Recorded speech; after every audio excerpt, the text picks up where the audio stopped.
Olá, meus queridos irmãos, a graça e a paz.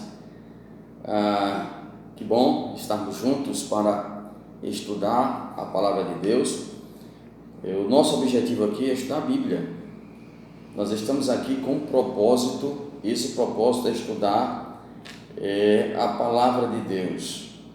Não temos interesse aqui nenhum em estar estudando uma outra ciência,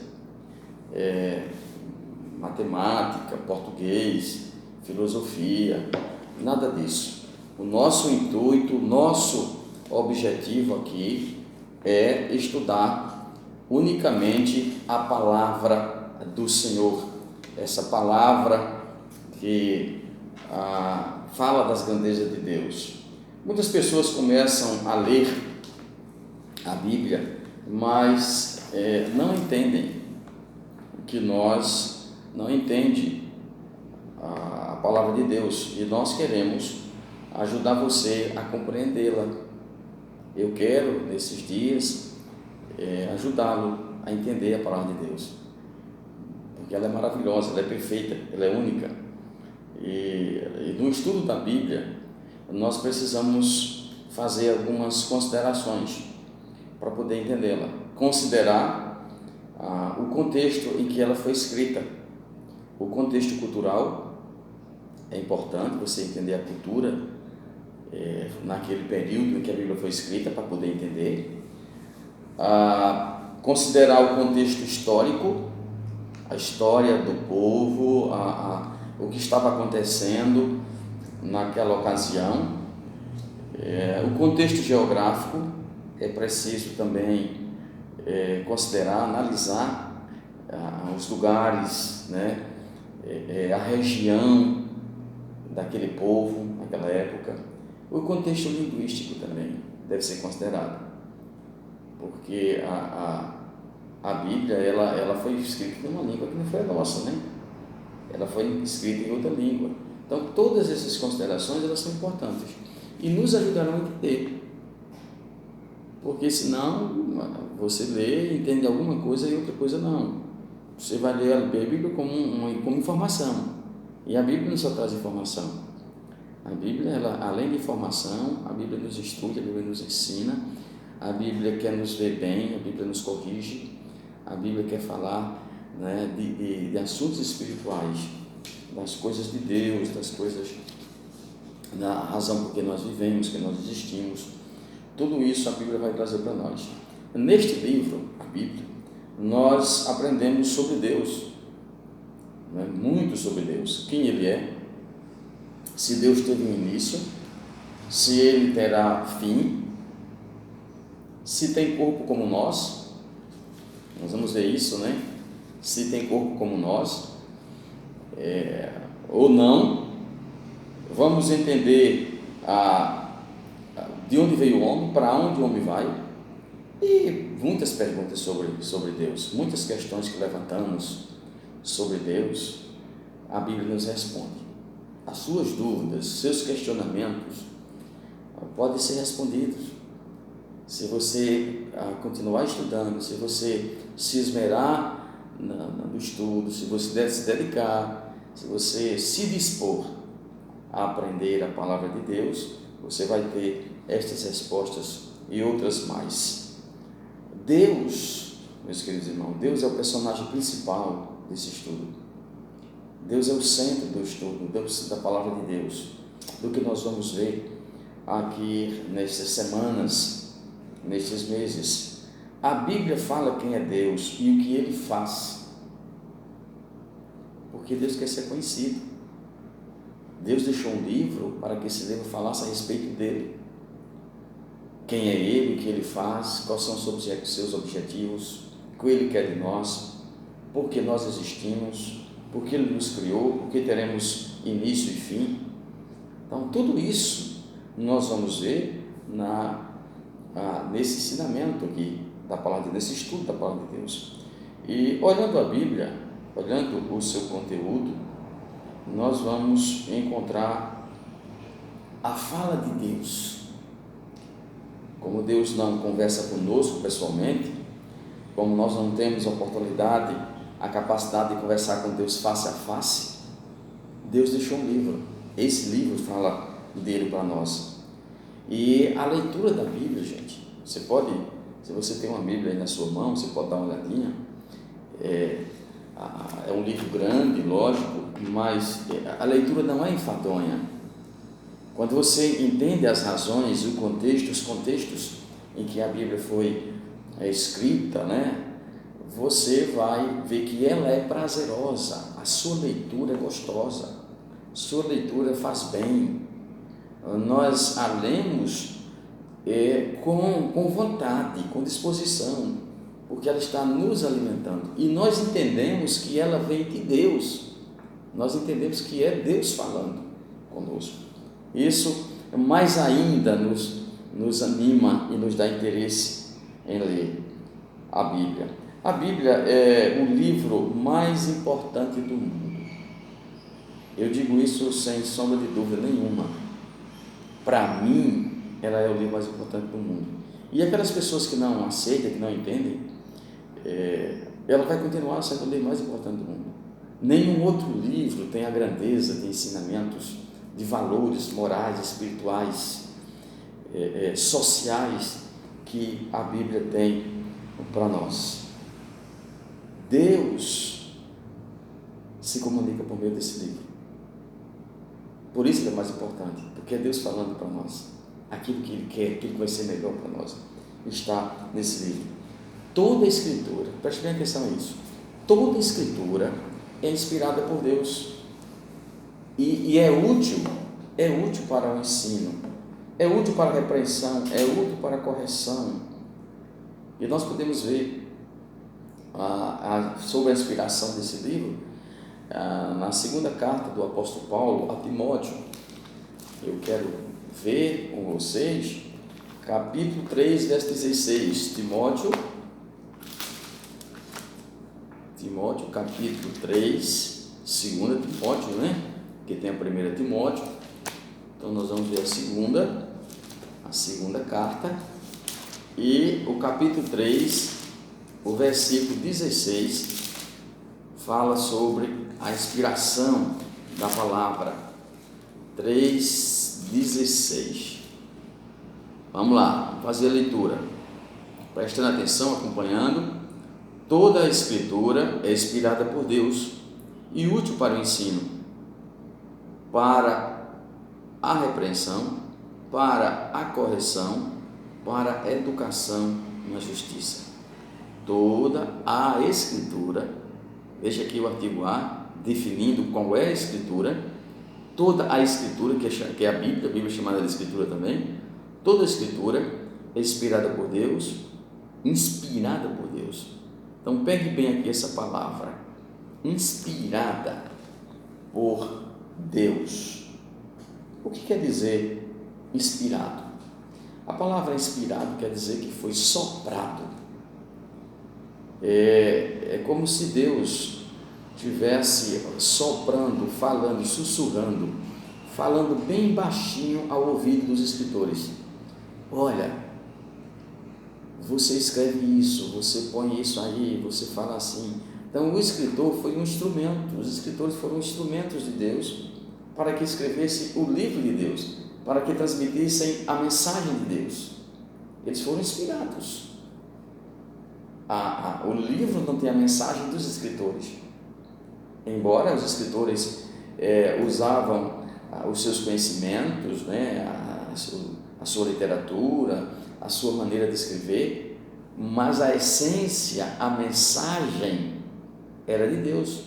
O escritor às vezes botava um modo que ele queria passar, usando ilustrações para que o leitor entendesse, mas a mensagem era de Deus. Então a inspiração aqui era soprado do ouvido, que era falado para eles o que eles teriam que escrever. Então a palavra de Deus é diferenciada.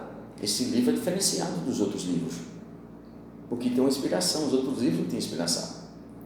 Os outros livros é aquilo que o escritor, o autor, ele quer fazer, ele quer escrever, ele quer transmitir.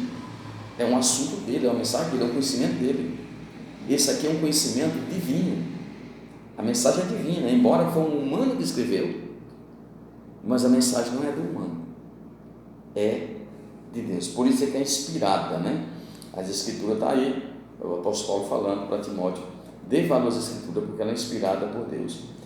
Deus escolheu profetas para escrever a Bíblia, escolheu apóstolos, homens santos. Esses homens foram inspirados por Deus. Não foi um assunto aleatório, e não foi uma pessoa qualquer que foi encontrada numa esquina, ia passando por ali, e Deus chamou homens que estavam ligados a Ele, que tinham uma intimidade de relacionamento entre pai e filho, de amigo, né? De servos. Deus escolheu estes homens, Deus chamou estes homens. Segunda Pedro, vamos ver algo mais sobre esse assunto. A segunda epístola de Pedro, capítulo 1, lá no finalzinho da Bíblia, né? Quase no finalzinho, antes das epístolas juninas de João, nós temos 2 Pedro, capítulo 1, 2 Pedro, capítulo 1, versículo 20 e versículo 21. O texto diz o seguinte: sabendo primeiramente isto, que nenhuma profecia da Escritura provém de particular elucidação, porque nunca jamais qualquer profecia foi dada por vontade humana. Entretanto, homens santos falaram da parte de Deus, movidos pelo Espírito Santo. Nenhuma profecia foi dada por vontade humana, de particular elucidação, de particular explicação. Mas homens santos falaram da parte de Deus, movidos pelo Espírito Santo. Para quê? Para que a Escritura não fosse contaminada. A Escritura tinha que ser pura, porque ela é a mensagem de Deus. Então, homens santos, não qualquer homem, mas homens que foram capacitados e dirigidos por Deus para esta grande obra que foi escrever este livro, as Escrituras. A Bíblia, ela foi escrita num período de 1600 anos. Veja o tempo que durou para ser escrito. Num século foi escrito 2 livros, mais 2 séculos depois outro livro, e assim, quando juntaram o período em que ela foi escrita, deu esse total de tempo. Vejam só, né, o tempo que foi gasto, o tempo que foi incluído às Escrituras. E mesmo com esse tempo, essa diferença de tempo, não há contradição, não há incoerência nos escritos da palavra de Deus. Eles são ordenados, coordenados nos seus assuntos, que um completa o outro. Um está falando sobre o outro. Então, não é possível que um período tão extenso, em que uma pessoa 200, 300 anos depois escreve algo, que esteja ligado ao que eu escrevi. Mesmo sem os autores se conhecerem, mesmo sem ter lido o que o outro escreveu. Aconteceu isso. Alguns escritos são do mesmo autor, ou o outro conhecia o texto anterior, mas muitos não conheciam, não tinham acesso. E assim eles puderam escrever a palavra de Deus de maneira coordenada, de maneira correta, de maneira certa. Porque Deus quis preservar o seu livro. Deus quis que o seu livro fosse escrito dessa forma. E sabe quantas pessoas mais ou menos escreveram o livro? 40 homens. 40 pessoas. E é uma outra coisa interessante, né? 40 escritores escreveram um livro, em épocas diferentes, em épocas distantes, mas foram 40 homens, cabeças diferentes, culturas diferentes, pensamentos diferentes, ideias diferentes desses homens, um letrado, o outro não, mas todos eles estiveram caminhando, baixando na mesma direção, escrevendo a palavra de Deus. Deus é o autor da Bíblia. Não resta dúvida que os homens foram apenas instrumentos, escritores, copistas. Mas quem escreveu a palavra, né? Quem é o autor? Quem escreveu foram os homens. Quem é o autor é Deus. Deus é quem é o dono da mensagem, é o dono do livro. Porque o autor do livro não é apenas aquele que escreve. Eu posso citar para alguém, ditar para alguém escrever meu livro e o livro ser meu, e depois o nome é meu, a assinatura é minha, porque o livro foi meu de fato, né? Então foi assim com Deus. O livro da mensagem foi de Deus, então ele é o autor dos livros. Aqueles homens são escritores apenas usados para escrever a palavra de Deus. A Bíblia é a mensagem de Deus para o mundo.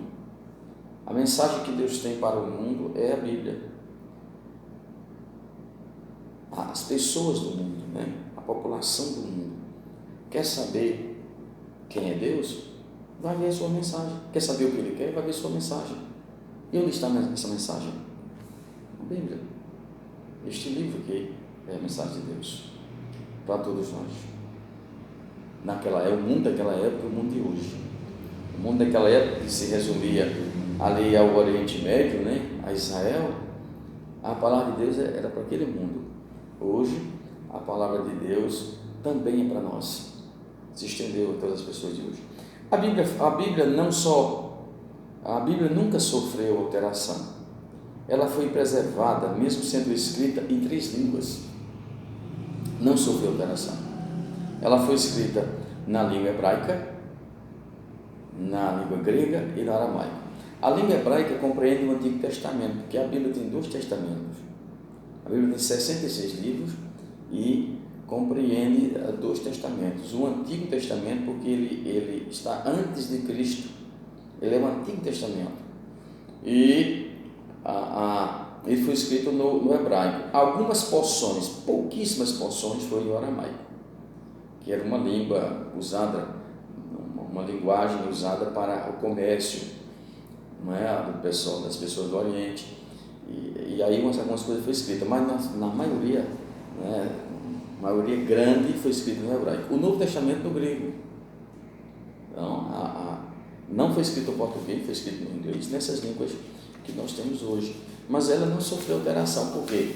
Porque Deus estava preservando a sua palavra. Porque Deus preservou para que fosse traduzida no português, né, e as compilações viessem dessas línguas originais, português, para o inglês, para o francês, e aí por diante, né, para que nós hoje pudéssemos ter a Bíblia em nossa língua e compreendê-la.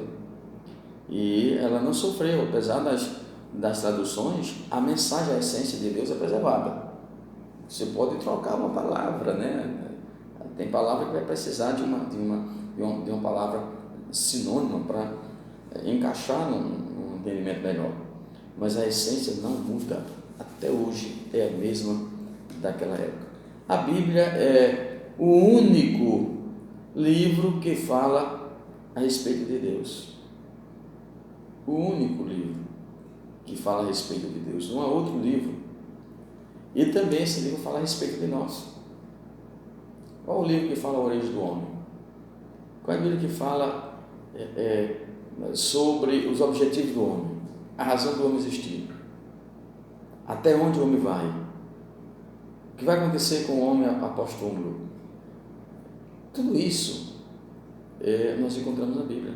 Fala a respeito de Deus. Nós só vamos conhecer Deus através da Bíblia e só vamos conhecer quem nós somos por meio da Bíblia. A Bíblia fala que somente Deus é eterno. Somente Deus e mais ninguém é eterno. Não há outro ser eterno. Deus criou tudo no princípio. Teve uma época que Deus iniciou a sua criação. As coisas que existem, tanto no céu como na terra, existem por causa de Deus. Foi Deus que criou. Mas ninguém o criou. Ninguém cria Deus. Deus não tem começo. Nem Deus terá fim, Ele é eterno. E a palavra de Deus expressa isso para nós no livro de Gênesis capítulo 1. Gênesis é o primeiro livro da Bíblia, ou seja, Gênesis já quer dizer começo, né? Início. E aí conta o início das coisas, o início da nossa história. E aí o capítulo 1 da nossa história, da história da humanidade, a história de Deus, está contado em Gênesis, capítulo 1, versículo 1. No princípio criou Deus os céus e a terra. No princípio, criou Deus. Quem criou Deus? Deus criou o quê? Os céus e a terra. Tudo que existe na terra, Deus criou no céu. O quê? Quando? Num determinado tempo. O que relata aqui é que houve um início, e esse início foi iniciado por Deus, foi feito por Deus. Foi Deus que criou. Agora, quem criou Deus? Não, Ele é eterno. E o eterno se cria. O eterno não nasce. O eterno não morre. O eterno não tem fim. Deus é eterno, somente Ele é eterno. Porque antes de existir todas as coisas, Deus existia. Deus existia antes do nada. Porque Ele é eterno. Mas Deus não só é eterno, gente. Deus é uma trindade. O que quer dizer uma trindade? Como compreender uma trindade? Como compreender três? Como é que nós compreendemos três? De que modo? Deixa eu tentar aqui fazer, para nós aqui, alguma coisa para entendermos.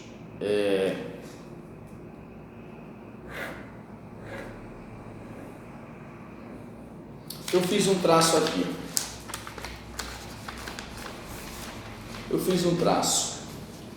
Tá vendo aqui um traço, linha reta. Esse traço aqui é um ângulo, não é? Isso aqui é um ângulo. Outro traço. Eu tenho aqui o quê? Dois ângulos, não é? E eu tenho agora três ângulos. Então, esses três ângulos formou aqui um triângulo, né? Um risco aqui com três ângulos. Esses três ângulos aqui formam o triângulo. Se eu apagasse um ângulo, eu teria dois ângulos. Se eu apagasse outro ângulo, eu teria um ângulo. Se só fosse um, ficaria dois ângulos. Mas quando eu deixo os três, faço os três, eu tenho três ângulos, eu formo um triângulo. O triângulo não era formado só com um ângulo. Um triângulo não pode ser formado com dois ângulos. Um triângulo é formado com três ângulos. Então precisou de três para ser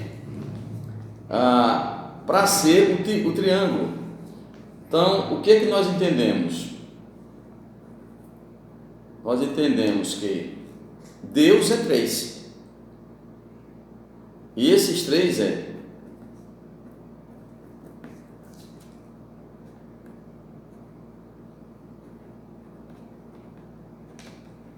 Deixa eu escrever aqui, rabiscando aqui para nós.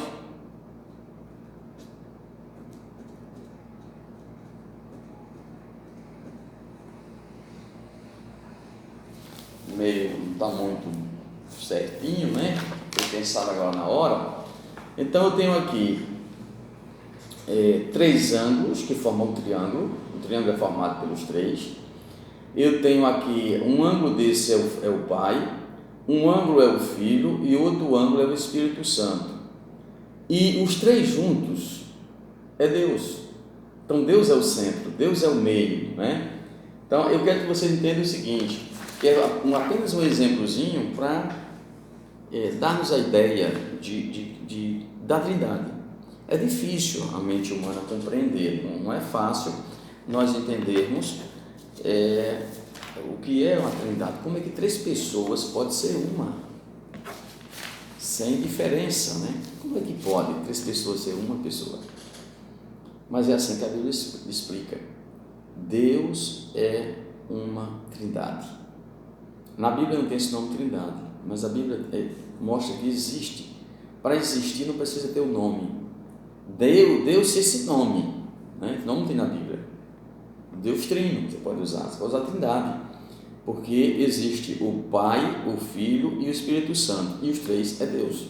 A essência, poder, eternidade, todas as características de um, características do outro. Os atributos de um são os atributos do outro. Não há diferença disso. Deus é uma Trindade. E nós vimos aí, foi lido o versículo de Gênesis, no princípio criou Deus os céus e a terra. Gênesis capítulo 1, versículo 1, no princípio criou Deus os céus e a terra. Então essa palavra Deus aí, ela aparece no plural. você vê no hebraico, os estudos do hebraico, mostra essa palavra Deus no plural, deuses. Por quê? Porque Deus é uma trindade. Então, o nome certo é esse, eles aparece como deuses. Gênesis capítulo 1, versículo 26, aqui onde nós já estamos no capítulo 1, o versículo 26 diz o seguinte: também disse Deus, façamos o homem à nossa imagem, conforme a nossa semelhança. Tenha ele domínio sobre os peixes do mar, sobre as aves dos céus, sobre os animais domésticos, sobre toda a terra e sobre todos os répteis que rastejam pela terra. Façamos o homem. Observe que o verbo aí, ele está na pessoa do plural, na primeira pessoa do plural, né? Porque se fosse uma pessoa só, ele disse: eu faço o homem. Então, faço o homem, o verbo vinha faço. Mas se o verbo, se ele diz façamos o homem, ele estava se referindo a mais pessoas, a mais gente. Ninguém vai dizer, por exemplo, Geraldo vai dizer, vai fazer algo e aí ele vai dizer, façamos uma casa. Eu quero fazer uma casa, eu vou dizer, eu vou fazer uma casa. Aí eu digo, façamos uma casa. Não bate, não é assim. A palavra aparece já trazendo o sentido de pluralidade. Façamos o homem à nossa imagem, e ele continua dizendo, conforme a nossa semelhança. Então, façamos, o verbo façamos e o pronome nosso, né, já está dando a entender uma pluralidade aqui, com muita clareza, e esclarece bem a Trindade. Mas não só essa expressão no Antigo Testamento, como também no Novo Testamento nós podemos ver. Vamos ver em Mateus capítulo 28, Mateus, Evangelho, o primeiro livro do Novo Testamento, Mateus capítulo 28, nós temos aí Mateus 28, versículo 19, uma referência com muita clareza à Trindade, né, ao Deus Trino. O verso 19 diz: ide, portanto, fazer discípulos de todas as nações, batizando-os em nome do Pai e do Filho e do Espírito Santo. Quem está expressando essa ordem, essa comissão para os discípulos é Jesus, é o próprio Senhor Jesus. Ele diz: ide, ou seja, vão ao mundo, aos lugares, e saiam pregando, e saiam ensinando, fazendo discípulos, batizando essas pessoas em nome do Pai, do Filho e do Espírito Santo. Existe ou não existe os três? Tem comprovação bíblica ou não tem? E mais ainda, eu não quero me estender aqui, trazendo comprovações bíblicas a respeito da Trindade, da existência da Trindade, da realidade da Trindade. Mas as epístolas, na sua maioria, as saudações e as despedidas dessas epístolas fazem referência à Trindade. O apóstolo Paulo, várias vezes, ele diz, se despedindo, né? Ele cita muitas vezes a seguinte frase: e o amor do Deus Pai, que a graça do nosso Senhor Jesus Cristo e a comunhão do Espírito Santo esteja com todos. Então, claramente assim, especificamente a diferença, a citação das três pessoas. Estas três pessoas, ela é Deus, né? Deus é formado, é composto, ele existe em três pessoas. Mas Deus, além de ser eterno, único que é Trindade, Deus é o único que sabe todas as coisas, ele é onisciente. A palavra aqui é onisciente, ele sabe todas as coisas, nada foge do seu controle, nada está desapercebido de Deus. E nós temos uma referência para essa questão em Salmo 147. Quero ver aqui para vocês. O Salmo é bem no meio da Bíblia, bem no meio da Bíblia. Você tem o livro dos Salmos, 147. Salmo é o maior livro da Bíblia, com 150 salmos, 147, versículo 5. Grande é o Senhor nosso Deus, e muito poderoso, o seu entendimento não se pode medir.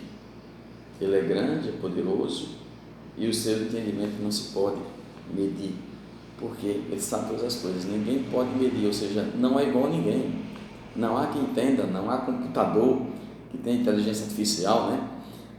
Não há nada e ninguém que tenha a sabedoria dele. Ele é onisciente, ele sabe tudo. Ele não é só sabedor das coisas, ele sabe tudo que você pensar, né? Ele sabe, ele conhece, ele entende. Romanos, o Novo Testamento, a Epístola de Paulo aos Romanos, capítulo 11, também eu quero ver aqui uma palavra sobre o conhecimento de Deus. Romanos, capítulo 11, versículo 33 a 34. 11, 33 a 34. Diz 33: ó profundidade da riqueza, tanto da sabedoria como do conhecimento de Deus, quão insondáveis são os seus juízos e quão inescrutáveis os seus caminhos. Quem, pois, conheceu a mente do Senhor? Ou quem foi o seu conselheiro? Ou quem primeiro deu a ele, para que ele venha a ser restituído? Porque dele, para ele, por meio dele, são todas as coisas. A ele, pois, a glória eternamente. Amém. Ninguém, ó profundidade da riqueza, sabedoria e do conhecimento de Deus, quão insondáveis são os seus juízos e quão inescrutáveis os seus caminhos. Quem conheceu a mente do Senhor? Ninguém. Ou quem foi seu conselheiro? Quem aconselhou Deus? Ninguém, né? Ele conhece, ele sabe de todas as coisas. E Deus também é Espírito. Deus é Espírito, e pensando no Espírito, é algo assim fora do nosso contexto, né? O que é o Espírito? Quem é um Espírito? Onde se busca um Espírito? Onde se vê um Espírito? O que é um Espírito? Um Espírito, gente, é uma pessoa. Deus é uma pessoa. E uma pessoa, ela não é uma pessoa porque tem um corpo, porque tem carne. Ela é uma pessoa porque tem uma personalidade. Ela pensa, ela age, ela decide, ela sente,